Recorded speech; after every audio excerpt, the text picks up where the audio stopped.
जब मूसा ने जलती झाड़ी में परमेश्वर की आवाज सुनी तो उसने परमेश्वर की आज्ञा मानी और मिस्र गया। उसका संदेश था साफ, मेरी प्रजा को जाने दे। लेकिन फिरौन जिद्दी था। उसने कहा, नहीं, मैं उन्हें नहीं जाने दूंगा। तब परमेश्वर ने अपना सामर्थ्य दिखाया। 10 भयानक विपत्तियों के जरिए मूसा ने अपनी लाठी नील नदी पर उठाई।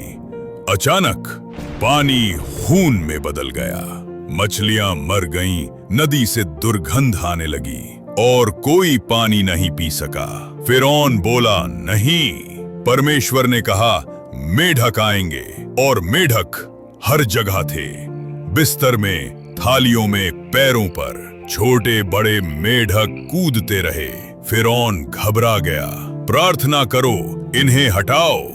मूसा ने प्रार्थना की, मेढक मर गए। लेकिन फिरौन ने फिर से मना कर दिया।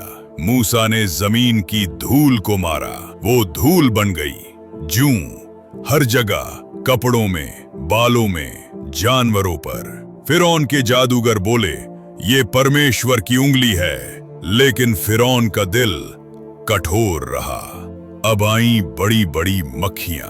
फिरौन का महल, घर, गलियां सब मक्खियों से भर गए। लेकिन इजरायलियों का इलाका गोशेन, वहां एक भी मक्खी नहीं गई। फिर भी फिरौन नहीं माना। परमेश्वर ने मिस्र के जानवरों पर बीमारी भेजी। घोड़े, ऊंट, गायें कई मर गए।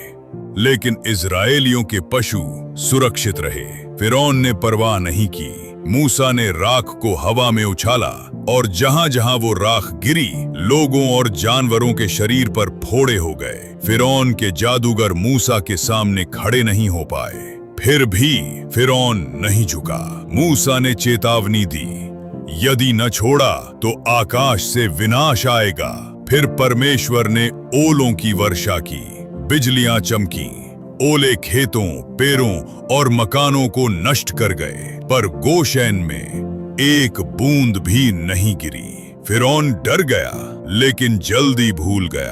अब आई टिड्डियां, करोड़ों की संख्या में उड़ती हुई, बच गए खेतों को खा गईं, हर पत्ता चबाया गया। फिरौन ने कहा, मैंने पाप किया है। लेकिन विपत्ति जाते ही फिर से मन बदल लिया। अब आया अंधकार।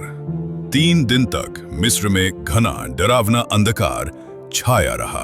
कोई किसी को नहीं देख पाया। हर कोई अपने घर में ही बैठा रहा। लेकिन इजरायलियों के घरों में प्रकाश था। फिर भी फिरौन नहीं माना। अब आई अंतिम और सबसे भारी विपत्ति। मूसा ने कहा, रात के मध्य में हर मिस्री का पहला बेटा मरेगा। परमेश्वर ने इजरायलियों को आदेश दिया, अपने दरवाजों पर मेमने का खून लगाओ। उस रात मृत्यु का दूत मिस्र से गुजरा। हर मिस्री घर में रोना सुनाई दिया।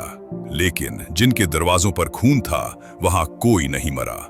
रात के अंधेरे में फिरौन ने मूसा को बुलाया और कहा, जाओ, अपनी प्रजा को ले जाओ। 400 साल बाद इजरायली आजाद हो गए। परमेश्वर ने अपने लोगों को छुड़ाया। उसने दिखाया कि वो सबसे ऊपर है, राजा से भी, ताकत से भी। जब परमेश्वर कुछ कहता है, वो करता है। Thank you very much.